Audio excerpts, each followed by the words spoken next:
Arham, BA प्रथम वर्ष, विषय संस्कृत व्याकरण एवं साहित्य का द्वितीय पत्र, काव्य नाटक एवं कोश।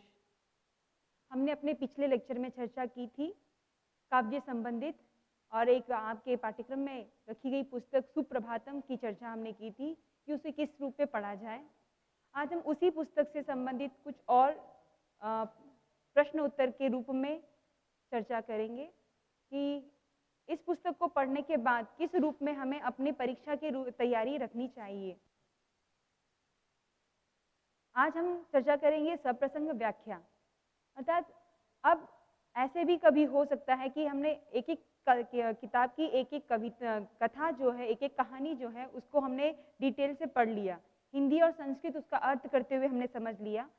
परीक्षा में प्रश्न इस रूप में पूछा जाएगा कि सप्रसंग व्याख्या कीजिए। जैसे एक कोई पर्टिकुलर कहानी की या छोटी जो कहानी है या कथा है उसके जो पंक्तियां हैं उन पंक्तियों को लिखा दिया जाएगा और उन पंक्तियों का अर्थ आपको करना है और सप्रसंग व्याख्या करनी है और उस पंक्तियों से संबंधित जो कथा है उसका सारपूर्ण विवरण करते हुए उसके महत्व को प्रस्तुत करना है। आज हम एग्जाम्पल के दौरान यहाँ पर कुछ चर्चा करेंगे। जैसे आप देख रहे हैं आपके सामने सप्रसंग व्याख्या के रूप में यह है, दंपति कलहायमानो आस्ताम तयोः उच्च स्वरेण प्रतिवेश्मिका अजागरन् तत्र समागता ब्रुवते को अयम असामयिक कलह निशि सुखम शयानां बाधा जनयति असौ। तो ये आपको अब समझो ये पंक्तियां दी गई हैं। तो पहले हमें ये पहचानना है कि ये पंक्तियां कौन सी कथा से ली गई हैं। इन पंक्तियों का अर्थ, शब्दार्थ हमें समझ में आ जाए और इसका जो अर्थ है वो समझ में आने पर हमें ये जानना होगा कि ये पंक्तियां किस कहानी से संबंधित हैं। तो प्रसंग के रूप में जब आप उत्तर लिखेंगे तो आपको ये ध्यान में रखना है, सबसे पहले आप लिखेंगे सप्रसंग यानी प्रसंग क्या है। तो वहां इस रूप में कहा जाएगा कि यह पंक्तियां आचार्य महाप्रज्ञ रचित सुप्रभातम के काल्पनिकम दुखम इस कहानी से ली गई हैं, इस कथा से ये पंक्तियां ली गई हैं और यहाँ कवि कल्पना से होने वाले दुख का वर्णन करते हैं। अर्थात कवि जो है कल्पना से होने वाले दुख का वर्णन करते हुए ये बताते कि यदि कोई व्यक्ति कल्पना में रहता है तो उसके जीवन में कितना दुख आता है, इसका वर्णन कर रहे हैं।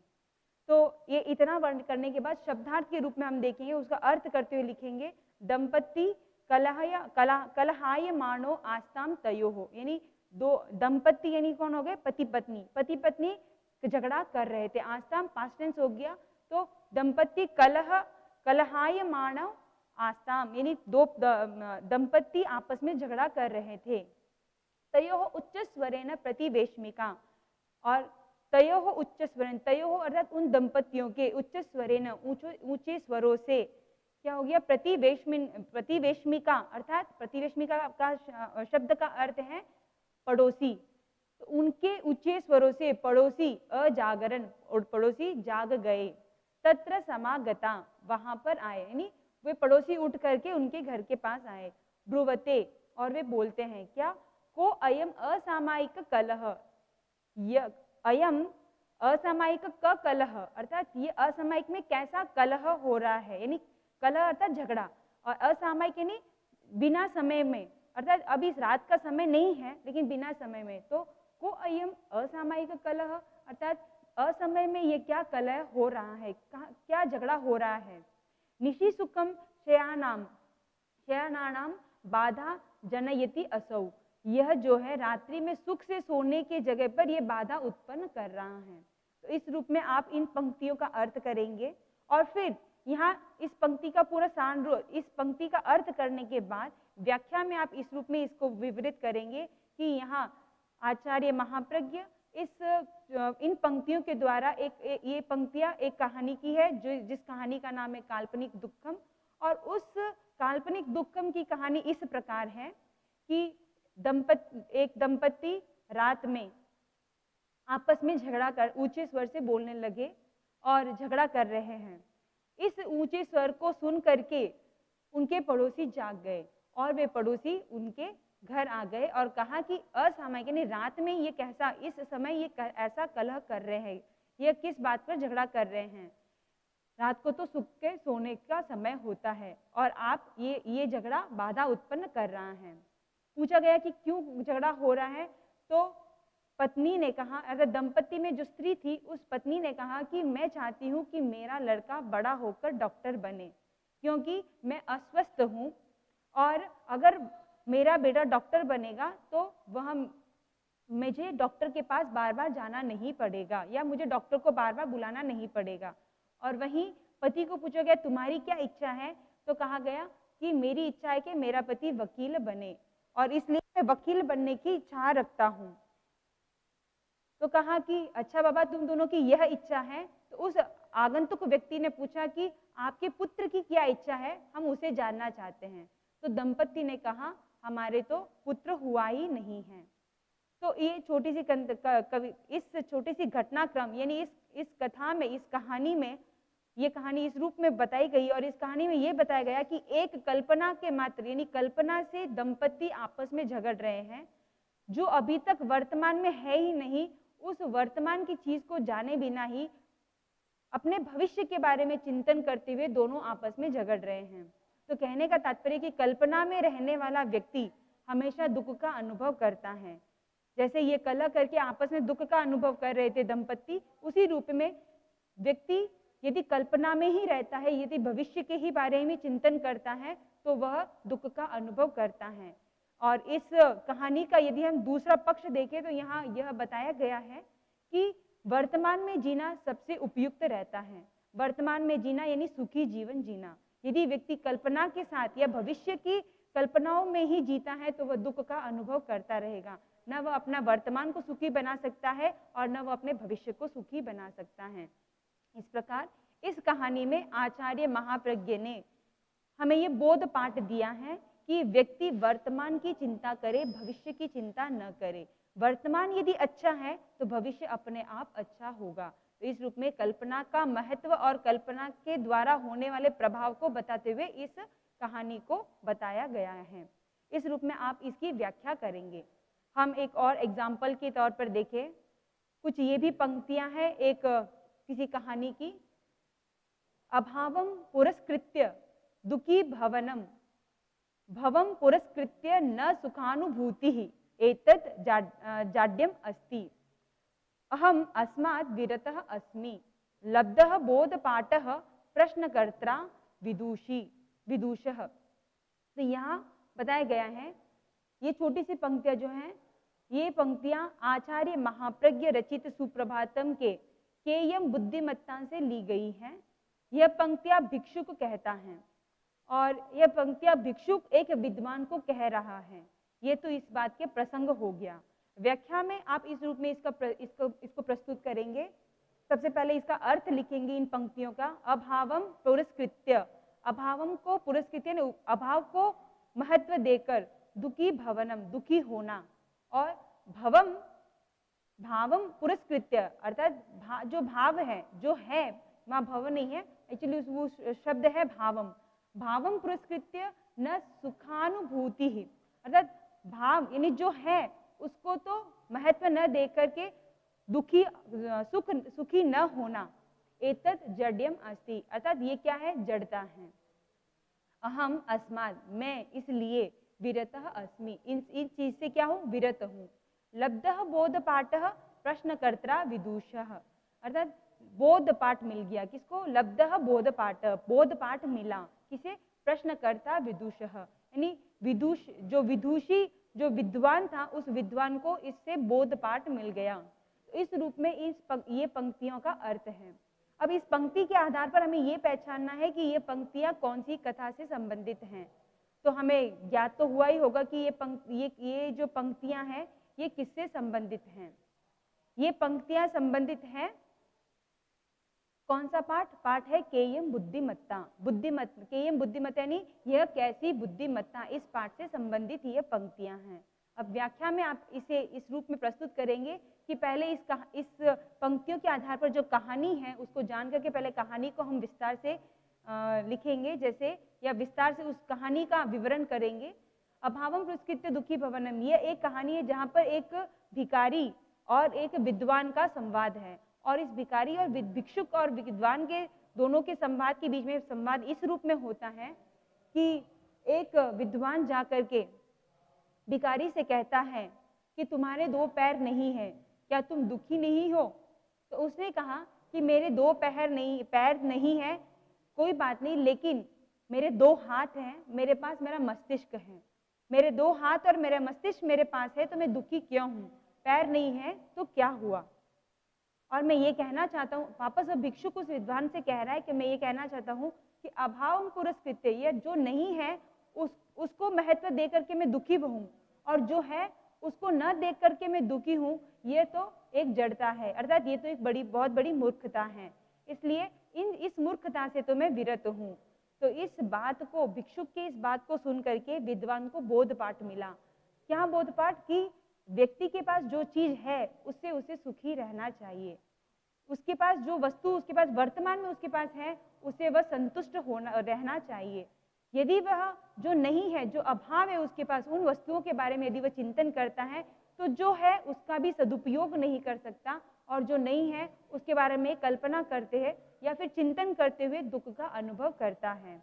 तो इस रूप में इस कहानी में आचार्य महाप्रज्ञ ने यह बोध पाठ दिया है कि व्यक्ति अपने जीवन में जो उसके पास जो वस्तु है उसको महत्व दे, उसका सदुपयोग करे और सुखी जीवन जिए, और जो नहीं है उसका ना तो उसकी चिंता करे, ना उसके बारे में सोचे, और उसके बारे में न सोच करके दुखी भी न बने। इस रूप में इस कहानी का सार है, इस रूप में इसकी व्याख्या की जाएगी। तो इस दो एग्जाम्पल से आपको अच्छी तरह से ये ज्ञात हो गया होगा कि किस रूप में आपको अपने परीक्षा में इसकी प्रस्तुति देनी है। तो तैयारी आपको इस रूप में करनी होगी कि प्रत्येक जो कहानी है या प्रत्येक घटना है उस घटना को अच्छी तरह से पढ़ना है, और उस पर्टिकुलर घटना के सार को समझ करके उस घटना का नाम क्या दिया गया है, उस घटना का जो टाइटल है उस टाइटल को भी ध्यान में रखना है। यदि वह टाइटल ध्यान में नहीं है तो फिर आप उस घटना को पहचान भी नहीं पाते हैं। तो इस रूप में हमें दोनों बातों को ध्यान रखना है, उसका टाइटल को भी ध्यान में रखना है, उसकी उस कहानी का जो सार है, वो कहानी किस रूप में है उसको भी जानना होगा। तो इस रूप में हमने दो एग्जाम्पल्स यहाँ पे प्रस्तुत किए और दो एग्जाम्पल्स की हमने चर्चा की है। इसी रूप में ऐसे भी पूछा जा सकता है कि आप एक कहानी लिखिए, धनमेव सर्वस्वम, इस कहानी को विस्तार से व्याख्या कीजिए और अपने अनुभव को इस पर विचार, अपने अनुभव या अपने विचारों को प्रस्तुत कीजिए। तो यदि अगर इस रूप में कोई टाइटल दे करके आपको कहानी लिखने के लिए भी कहा जा सकता है, तो इसलिए टाइटल का पूरा ध्यान रखना जरूरी होगा। जैसे अब ये प्रश्न हो गया कि धनमेव सर्वस्वम, ये प्रश्न पूछा जाएगा, तो आपको इस कहानी का सप्रसंग व्याख्या के साथ इसकी पूर्ण व्याख्या और अपने विचारों की प्रस्तुति देनी होगी। जैसे अब ये प्रश्न पूछा जाए कि धनमेव सर्वस्वम, तो धनमेव सर्वस्वम ये क्या है? धन ही सब कुछ है, यह कहानी का टाइटल है। और यह कहानी का टाइटल जो है ये इसी पुस्तक आचार्य महाप्रज्ञ द्वारा रचित सुप्रभातम से ली यह एक कहानी है, और इस कहानी के माध्यम से, और यह कहानी इस रूप में है, और इस कहानी के माध्यम से कवि यह कहना चाहता है, इस रूप में कहकर उसकी व्याख्या प्रस्तुत करते हुए लिखेंगे। यह कहानी इस रूप में चलती है कि एक व्यक्ति होता है और वह डॉक्टर के पास जाता है, वह बीमार रोगी होता है, इसलिए वो डॉक्टर के पास जाता है, और वह कृपण बीमार जो व्यक्ति है, वह व्यक्ति जो है एक कंजूस भी होता है। अतः वह कृपण व्यक्ति अब डॉक्टर के पास जाता है और कहता है कि मुझे यह रोग है, मुझे ठीक कर दीजिए। जब उसे डॉक्टर कहते हैं कि तुम्हारी यह बीमारी जो है विदेश जाकर बतानी होगी, यानी इसकी जांच तुम्हें विदेश जाकर करनी होगी।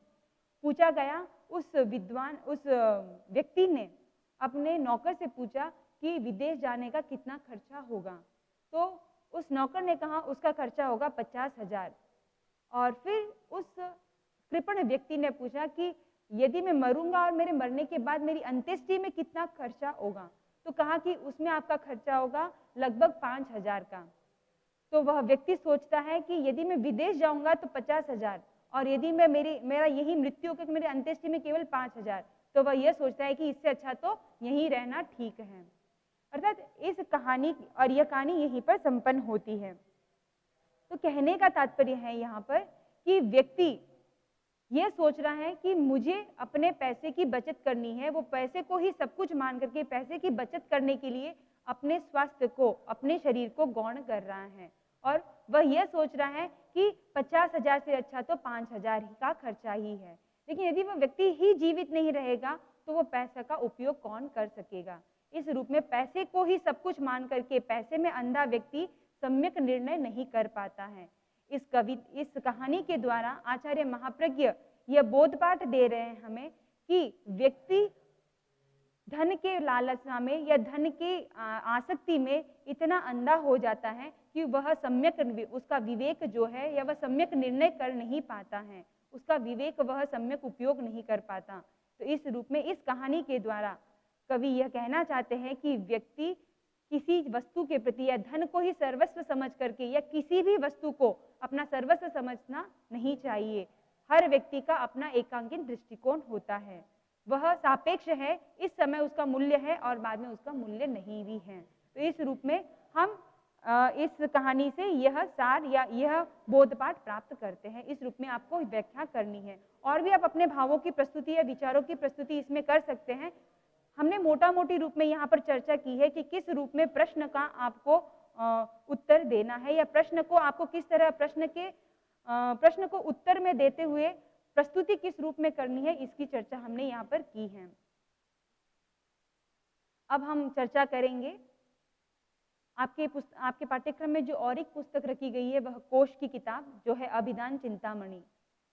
यह अभिधान चिंतामणि एक कोश है जिसके अंतर्गत जैसे हम इंग्लिश में ग्रामर जैसे हम डिक्शनरी कहते हैं वैसे संस्कृत में यह कोश है और ये पर्टिकुलर कोश जो है आचार्य हेमचंद्राचार्य द्वारा रचित यह पुस्तक है और हेमचंद्राचार्य जो 12वीं शताब्दी के हैं उन्होंने इस कोश की रचना की थी।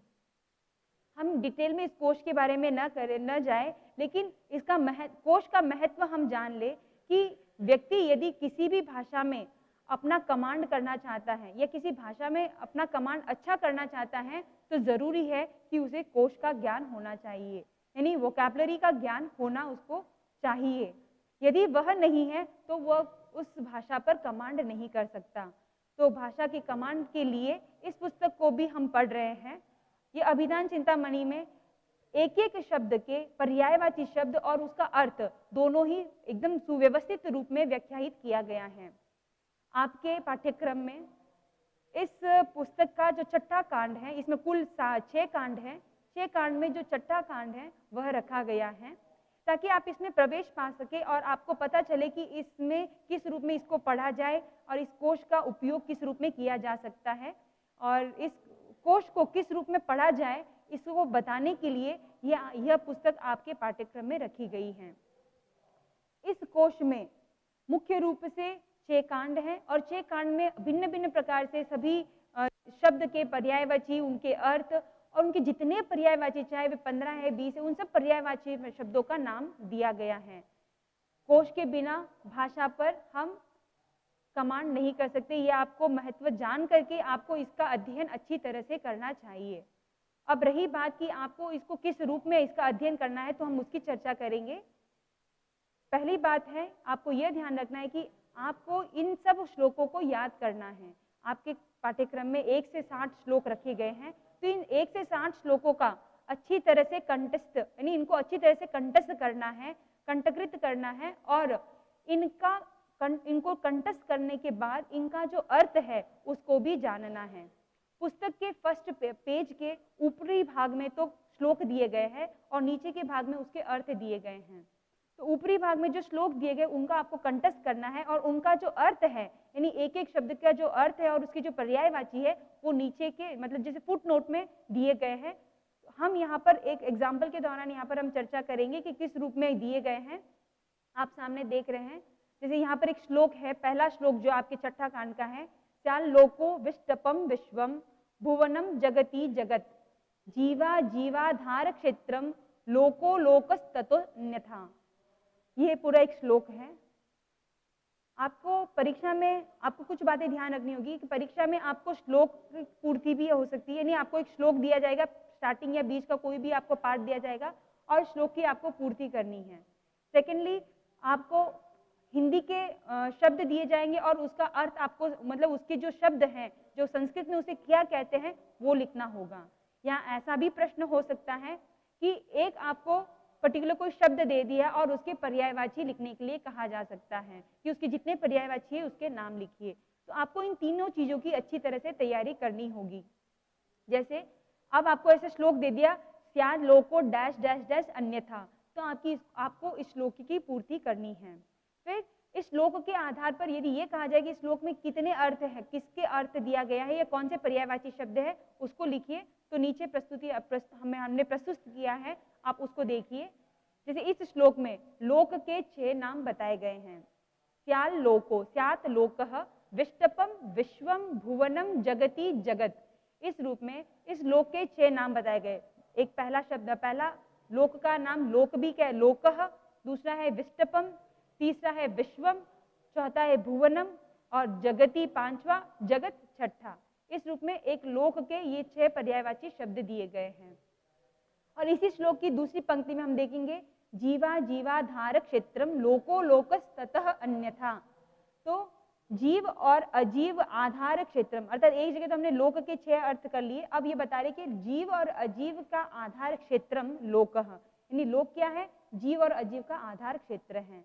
और उससे अन्यथा, उससे भिन्न क्या है, अलोकः। तो कहा लोक एक नाम है और उस लोक से भिन्न आकाश आदि का क्या नाम है, उसका नाम है अलोकः, उसका नाम हो गया अलोक। तो अलोक किसे कहेंगे, तो उसे हम ऐसे इसका जब अर्थ करना होगा तो हम ये कहेंगे अलोक वह है जहाँ जीव और अजीव के आधार क्षेत्र से भिन्न जो क्षेत्र है उसे अलोक कहते हैं।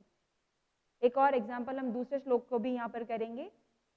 दूसरे श्लोक का अर्थ इस रूप में है और वह श्लोक इस रूप में है, क्षेत्रज्ञ आत्मा पुरुषश्चेतनः स पुनर्भवी जीवः स्यात् असुमान सत्वम देह बृजन्यो जंतवः। अब यह श्लोक है और इस श्लोक में क्षेत्रज्ञ यानी आत्मा के पर्यायवाची नाम बताए गए हैं और फिर जीवात्मा के पर्यायवाची नाम बताए गए हैं। आत्मा के पर्यायवाची नाम बताते हुए उन्होंने चार सिनोनिम्स बताए हैं, क्षेत्रज्ञ, आत्मा, पुरुषः और चेतनः। ये 4 जो है आत्मा के पर्यायवाची शब्द हैं। फिर जीवात्मा, जीवात्मा के कितने पर्यायवाची बताए, तो 7, जीवः, असुमान, सत्वम, भवी, देह, देहभृत और जन्युः, जंतुः। इस रूप में इसके टोटल 7 पर्यायवाची शब्द बताए गए हैं। तो हमें इस रूप में अर्थ करना है, पहले उस श्लोक को लर्न करके श्लोक के अर्थ को जान करके हमें उन शब्दों को याद रखना है कि पर्यायवाची किसके कौन कौन से हैं। एक और श्लोक हम यहाँ पे करेंगे, उत्पत्तिर जन्म जनुषी जननम जनिरुद्भवः जीवे सुविजीवत प्राणा जीवातुर जीवनौषधम।